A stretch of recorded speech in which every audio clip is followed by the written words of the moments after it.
Welcome back, everybody. It's two guys and a stack of comics. My name's Mike. Over there is my good buddy Reed, and behind me is a giant stack of comics. And we are wrapping up our series on how to fix modern comics and some of the things that we have noticed, and we're looking for trends that we see major comic book companies doing, and we have some ideas on how to fix these. And this is our last one of the series. So, Reed, I'm going to hand it off to you to get us started on our final video in this series. Yeah, no, a couple months ago, you and I, we kind of sat down. We looked at really what do we identify as the major sort of issues. We looked at the first video, we talked about pricing a lot. Second video was about repetitive kind of characters, repetitive storylines. Third video we talked a lot about the fact that, comics has kind of just lost its continuity, and even to where death is something that doesn't matter. What we wanted to look at it in the last part is kind of one, the alienation of the younger audience of comic book fans. And I think the fact that comics has to change because the world has changed around them in terms of the competition that we're dealing with. And so I think for comic books, and again, when we talk about modern comics, we are mainly talking the big two. The indies live in a different space. And so I think they have found some success on their end. We're mainly talking Marvel and DC.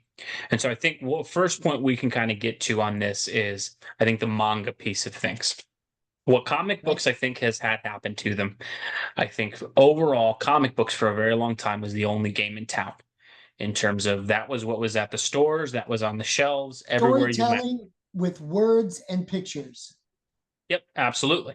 And the thing is, well, that's always been a storytelling element. What happened for them is manga, when I was a kid, was just something that wasn't around, not in the United States. Obviously, it's existed in Japan and over in the East, but for Western stuff, it was very rare to see manga happen. Nowadays, it is everywhere. You go into any comic book store, that manga section grows every single year, that comic section shrinks every single year. You go to places like Barnes and Noble, Target, Walmart, they're selling manga there, and those sections are bigger and bigger.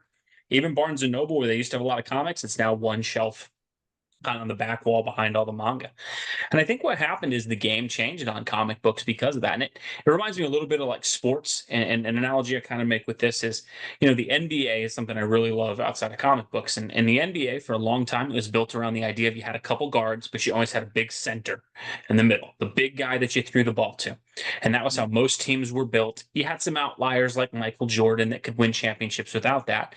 But the first, 70 years of basketball, that was how it ran.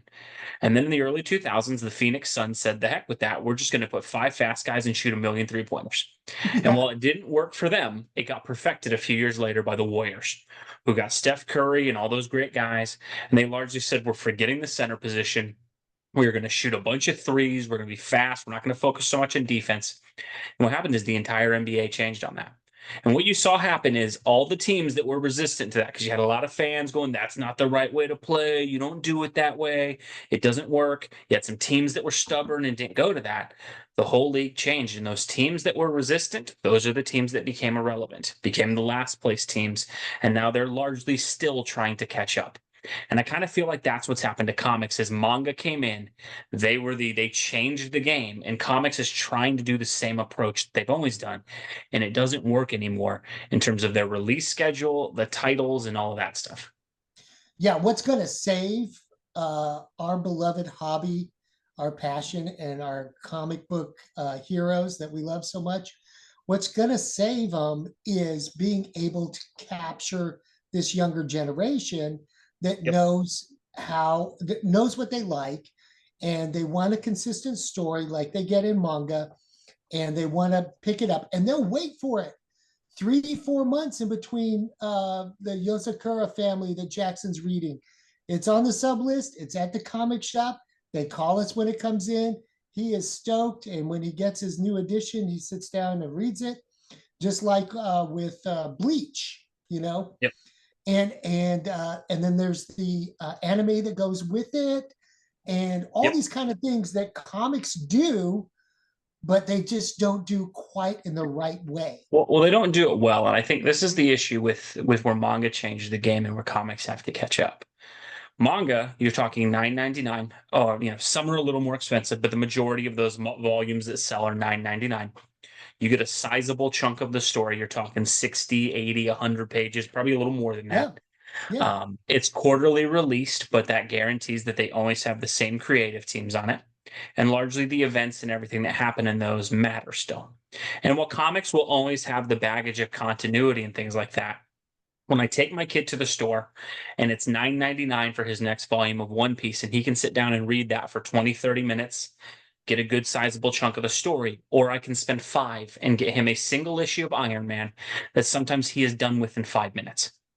Yeah. And largely the continuity is ignored, not consistency on the art team. I think they have to go to a more closely aligned with manga model.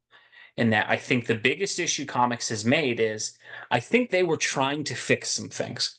I think they thought we'll do a lot of relaunches, a lot of number ones, a lot of things to give people jumping on points. But what I think that did is I think it massively backfired. Because what I will say is, like you mentioned, Jackson has that one on his sub list. He knows every couple months I go pick it up. It's not a huge commitment in terms of I don't have to be in the shop every single week or every single month. If something happens in his life, he can largely pick it up. And then manga makes it approachable because it's a volume number. It's got very easy, identifiable thing. My kid has the same thing with One Piece. Walk in his room, 100 something volumes. I know exactly where he's at, exactly what the next one that he needs is. It's very easy to trace. I compare that to like modern comic books as far as Marvel. Even a huge character like Iron Man, in the last 10 years, he's had like six different series. And the thing is, they don't even keep the title the same.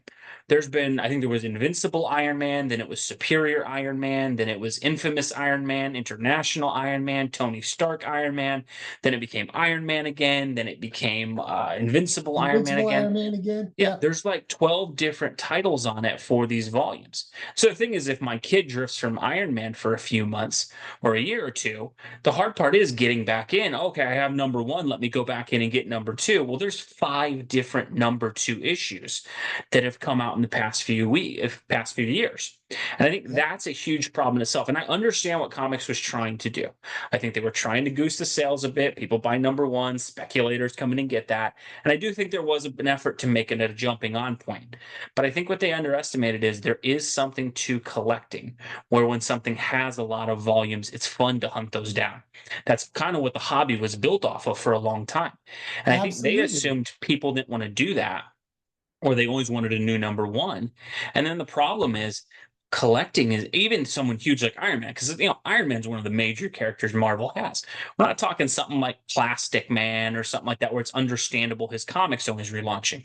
There's always going to be an Iron Man comic book, but they relaunch, renumber, relaunch, renumber.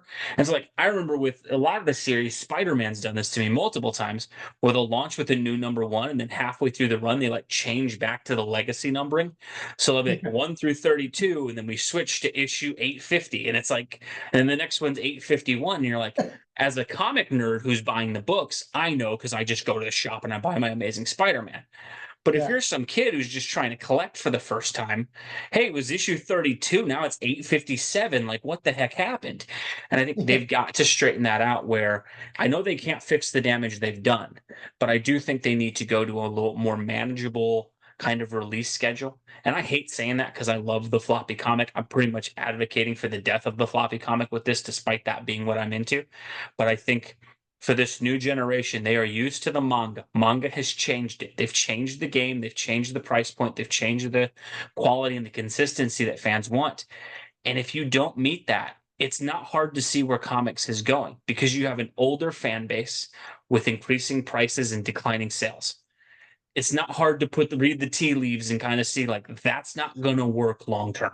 Well, I would even argue that the younger generation of fans is already buying comics in this format. They will wait till the trade comes out and they'll buy, 6, 8, 10 Yeah. issues at a time in the trade paperback format. And and then they're very discerning too. Like you'll see them picking and choosing the different runs and trying to. I've seen Jackson go to the shelf on the trades and kind of figure out oh, do I need this one? Or is this the relaunch of the one that I didn't like? So I'm not going to buy that. So I think arguably the customer is already there. But I if think they are. if the rest of the titles would kind of just switch over to that quarterly format, these new customers will buy quarterly and they will pay a higher price point. And we were talking about this earlier, but it kind of gives the creative team a little bit of breathing space so they don't have to sit there and crank out something every single Month, month. 20 pages. They've Well, got I 60, think 80 pages to deal with, and they've got a 4 month timeline to.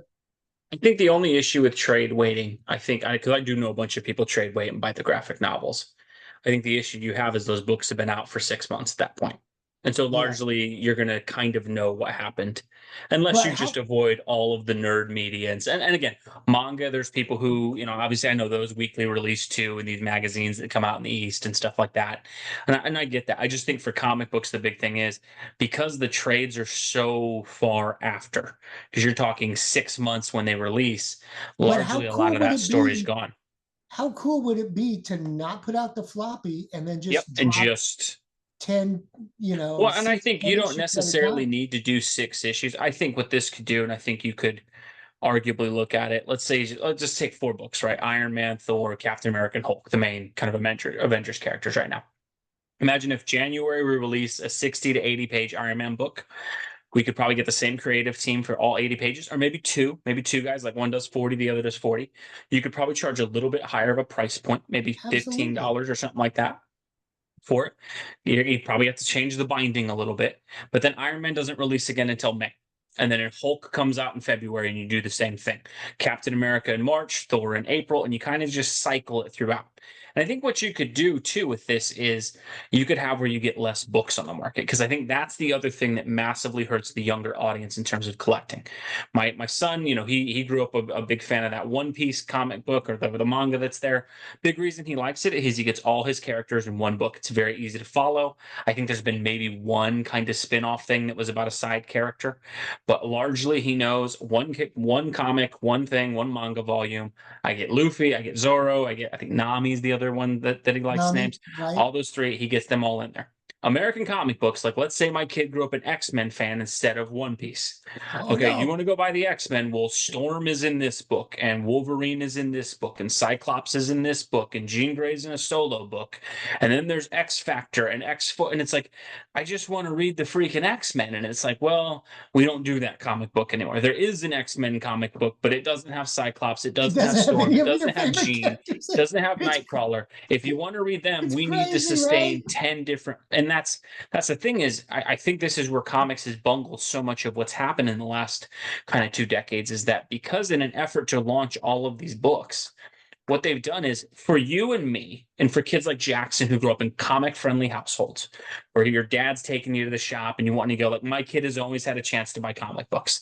Kills me Right. that he loves manga, but I take him to the store and largely that's the Yes. choice that he makes. Right. Right. There's a lot of people who there's a spark in a moment where you can kind of have something that piques your interest and then you want to go buy it. But if it's too complicated, you're just like, forget this.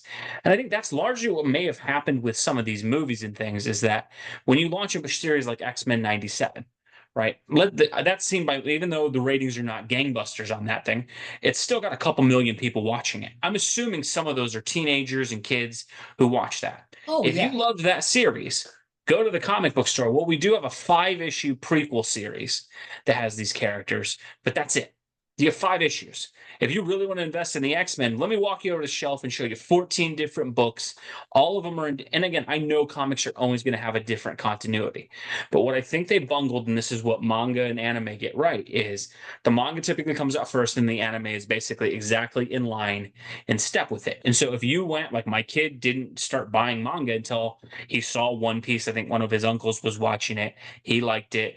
We saw a couple episodes. Hey, I want to go hunt down the comic, and then it all connected, and he watches both. Comic books have massively bungled this opportunity. What's insane is we've had 20 years where, it's slowing down now, where comic books have been the biggest blockbuster movie every single year. And Yeah. largely for these kids, these moments where kids were going to get into these characters, though the 10% or 5% or 2% that were interested enough to go to the comic store, the problem is Marvel and DC did nothing for those folks. And that, like, if you walk in, and I know this happened with my kid, I remember taking him. I want to say it was either Infinity War or Age of Ultron. I took him to one of the Avengers Right. movies. He liked the film. He wanted to go buy some Avengers comics. Goes into the store. Iron Man's dead. It's Riri Williams. Hulk is not Hulk anymore. It was Amadeus Cho. Thor was not worthy, so Jane was Thor. Sam Wilson was Captain America. The Avengers comic was like those four with Miss Marvel in there, and I think Wolverine was even dead at the time. And so it's like, even if he was like, "Well, Dad, what's your favorite comic book of Marvel?" Well, it's Wolverine. Oh, he's dead too. And the thing is, for Marvel, look, I get it. Comic continuity will always be separate from like movies and things like that. But the problem is when you're going to go through the effort of launching a $200+ million movie as a comic book company, why you wouldn't have a comic either set in like the MCU or something that's a long-term thing that kids can invest in. I have no idea why you're doing that. Because I could get the argument of, hey, we have our strict continuity, we keep to it. But why you would have this massive But they project don't out keep to there the and decide to do they nothing for them makes no sense. they break continuity all the time. So I, Yeah. I think I think, yeah, they really missed the boat on it. They really have to capitalize on these young fans. I mean, this is a medium that is marketed to young kids, Yeah. and they're going to grow up, ideally in this business model, these kids would grow up and become, like us, lifelong fans of these wonderful characters. I mean, they put Batman logo on diapers and Spider-Man on sippy cups. I Yeah. mean, No, these characters they are are everywhere. indoctrinated at an early age to love these characters, and then the cartoons come out, and then the movies come out, and they love them, and then so you bring them to the origin of this material. You bring them to the comic book store where the comic books are there, and it doesn't meet the customer where they're at. They just went to the movie. I want more of that story.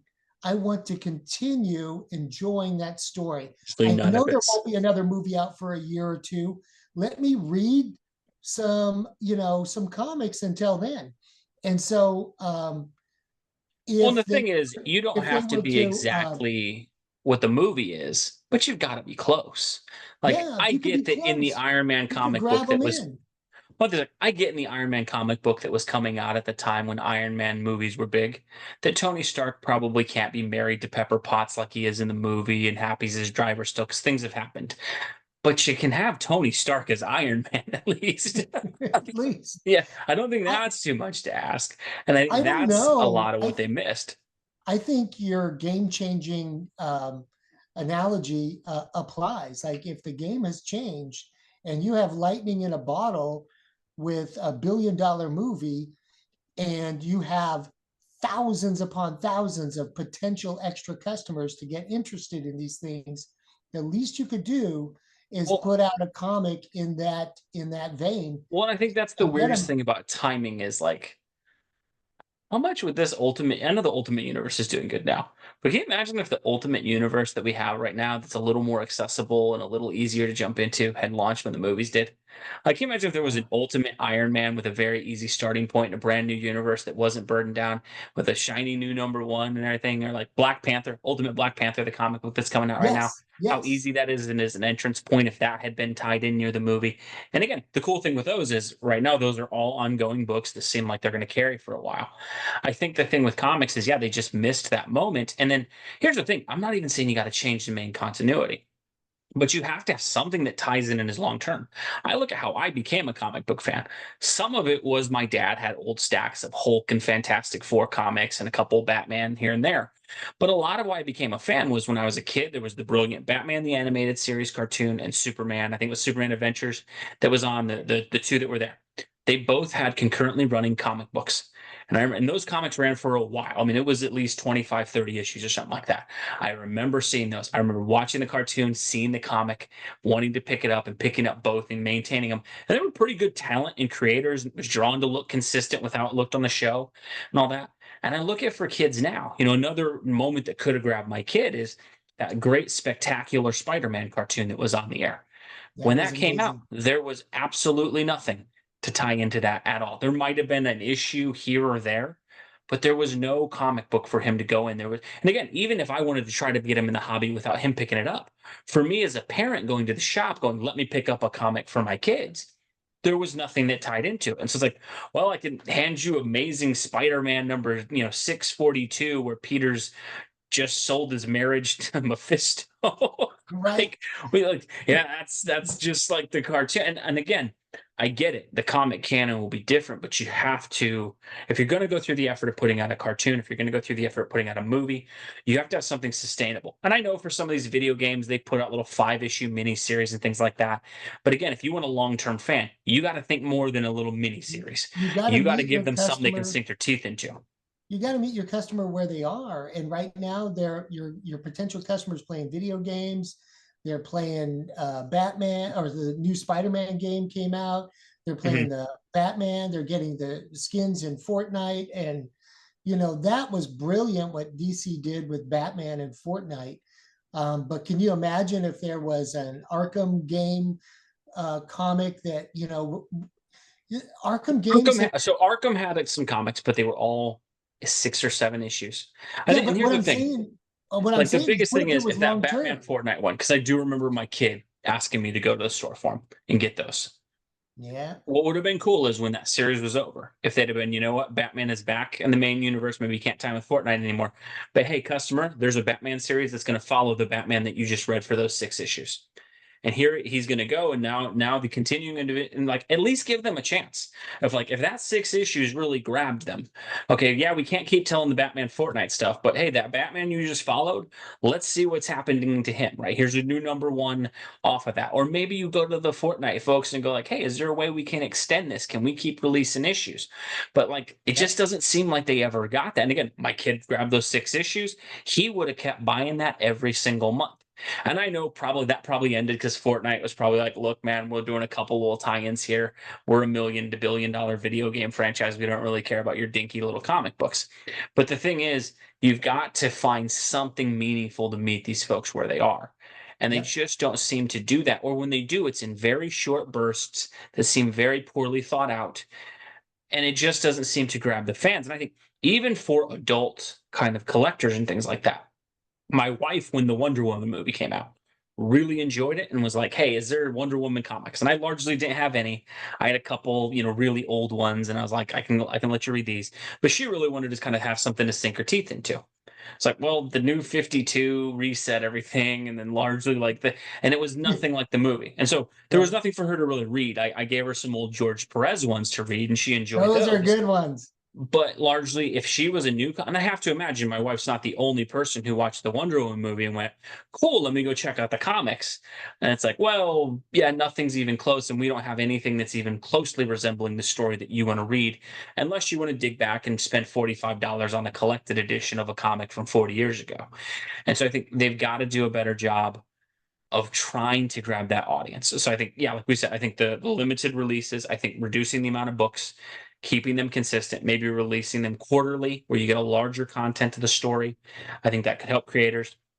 The only issue that we see from this, I think, is there might be a page rate thing in terms of they may have to print out a certain amount of pages every month or something like that. But I largely think, look, if you that while those could be an impact, I think if they don't make a change, this is gonna end badly for them, and that I I like think the you just big. see it growing I more and like more. I like the big chunks of story at a time, because that's often the way I read my floppies. I'll save 3, 4, 5 issues and then sit down and read them at once.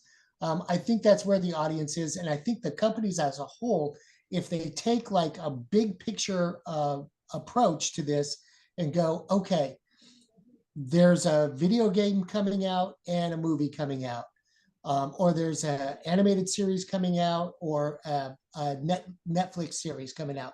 Let's put some content together for that, and we'll catch the zeitgeist when it comes around this time. We'll have content for these folks, and get their attention. and create new customers and long lasting customers. Yeah, long term, not a 5 issue thing Right. that launches 2 months before the show comes out and is over before the You show's got to over, like a keep lot it of these have going. been. You got to And keep and it I think going. that's an important thing they have to do. I think the other part too, and I feel weird addressing this, but I think because I feel guilty somewhat as a comic fan. I do think comics have skewed too much for the adults, and I get it. It's because that's who's been your fandom. But I think largely when you go back and read the Stan Lee stuff, you go back and read a lot of the 60s, 70s, 80s content. While yes, Green Arrow and Moon Knight and Daredevil and some of those characters had a little heavier content in there. Largely, you could read an issue of Amazing Spider-Man or Batman or stuff like that, and you could hand it to a 5-year-old, and you weren't really worried about what was going on in it. I think comics in the last couple of years for the big two, and again, the indies can do what they need to do. You want to do more mature content, that's what indies are for. I think for the big two, when an issue of Detective Comics has the Joker taking a razor blade and cutting his own face off, Mm, I don't know how I hand that to a 4-year-old. right. That's the kind of stuff where I get it. Batman's a darker character, and yes, there was stuff in the '80s where it was a little bit darker. But But the that's thing what is, Black Label is for. yeah. But the thing is, there was always an alternative. When I was a Right. kid, if Batman had too much stuff going on, my parents could pick me up the Batman Adventures comic book, and here's your Yeah. kid-friendly Batman that you can read. Right now, there seems to be almost no effort in doing that. I know there's some Batman, Scooby Doo comics that every once in a while come out, Every and once in a while, right? sometimes they'll do like a Looney On Free Tunes Comic Book comic. Day. Free Comic Book Day will do Yeah. some Spidey and Amazing Friends kind of thing. But I think that's the thing is, for me as a kid, when I was 4 or 5, I loved reading comics. I largely look now, I wouldn't hand any of my kids, my two younger kids, I wouldn't hand them anything that said it's like, no, man, I'm not gonna watch. Here's Batman getting his hand cut off and cauterizing the wound, like, and I get it. There's the people who go, well, they see worse stuff online every day. Maybe Yeah. they do. I don't care as a parent. As a parent, if I'm going to buy it, I want it to be something they can at least enjoy.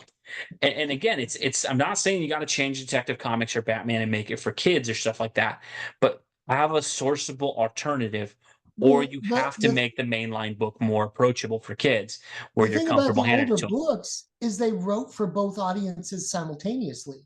And Yeah, Stan Lee famously said, if they don't understand that part of the story, they can still understand the other part. And that's something that like Disney and Pixar has understood from the used beginning. to do very very well. They Yeah, write to both the parent and the kid. But that's the way you grab a wider audience and a new generation of customer. That's the way you grab it. Sure, you can always have your Black Label or your indies for your more mature stuff for your older, fans who want to, a grittier story. Because I love a gritty story once in a while. But if it's gonna grow, if it's gonna continue, you've got to be able to capture that younger audience too. Just yeah. have to. I think they got to make some efforts on that. I think these ultimate universes and things like that. I think those are a great idea if they can keep those approachable for folks and make it easy. I just think they've got to do something in that. Me and you come from this, and we've talked about this entire series. The main thing when we looked at this, you and I always try to be really positive on this channel. We love highlighting the stuff that we like. We largely did this just because, and we're not breaking any new ground. These are issues people have talked about before. Oh yeah. We at least wanted to try to talk about them with a little bit of depth to them and kind of come from where we're at on comic books. We want this industry to get better. You and I are We're both trying really we're, rooting for it. we're trying to visualize a future where there's still comics. And the thing is, look, indies will survive because largely those are, they have different funding things. They're not as reliant on, the Wednesday Warriors and things like that. I just think we want comics to survive. And I think the thing is, while I love the floppy comic and being the Wednesday guy who goes in and picks up my books every week, I notice every week when I go in that customer base that's there with me is not young. No. It's older and older and older, Right? Right? and I don't ever see a whole lot of younger folks coming in. And what's interesting is, I've looked at the last couple of years. My toddler-ish kid, he's a little younger. I bought him on Free Comic Book Day. They had these Spider-Man and his Amazing Friends, like Free Comic Book Day things. He must have read both of those like a thousand. And when I say read, he's a little kid. He's flipping through it, right? He's not like stopping reading the plot points, but he has flipped through those two comic books probably 1,000 times each for the two that have come out on Free Comic Day because he loves, and it's like there's not it's not these characters aren't dying because there's no interest in them. These video Right. games still sell. The movies, they're declining, they're still making hundreds of millions of dollars. So Right. like even though the budgets are out of control and they're not making what they were, comic books, you largely just need to grab a portion of that audience. And so I Yeah. think the thing is, if you can find a way, I think they just have to try a little bit. And I'm not saying do the manga thing in terms of the format of black and white and all that, but I do think less comics coming out less frequently. I do think that'll also help build anticipation where there's a little bit of time where you kind of talk and analyze the story and you might get more creativity with it. I think that's the best idea that I can offer forward. And I'm sure there's probably some things on the back end of these corporations deal with that they'd go, that'd be really hard. But I do think no matter what your scenario is with your page rates, no matter what your scenario is with your printing contracts and stuff like that, your industry is getting older, getting more expensive, and getting less popular. That's not going to last longer, and you've got to try something. So that And would the be our best craziest advice. thing about it, Reed, is that these heroes and these characters, they're timeless. Yeah. They're No, people who there's would a be reason interested they've in them. lasted as long as they have. There is a And reason. It's not like they're, like you said, it's not like people aren't interested in them anymore. It's just the way they're being presented. and look, a lot of this too boils down to the quality of the books that are coming out and things like that. And I think there's different ways you can address that, but I think they've got to try something to change the game and meet the customers where they are. But that's it, folks. That's the four main issues that me and Mike kind of identified going on with comics. Our best attempt to try to find some things. What do you And some guys think? potential solutions. Yeah. What do you guys think? Are we completely off base? Would this kill your interest in comics? We love seeing everybody's comments on these things. Even if you disagree with us, we always welcome discussion from everybody. But we just really would love to see what you guys think about this. We are so appreciative to everybody who watches and comments on this. It's been great to go through these last couple of videos. We'll have some more content. Mike and I, we love being positive. So next couple of videos, we're going to talk about some things we really, really love about comic books, highlight some Yeah. of the things that we think are doing things really, really well. But as always, folks, thank you so much for watching. Hope you have a great and blessed day and happy comic hunting for this month, folks. Thanks, everybody.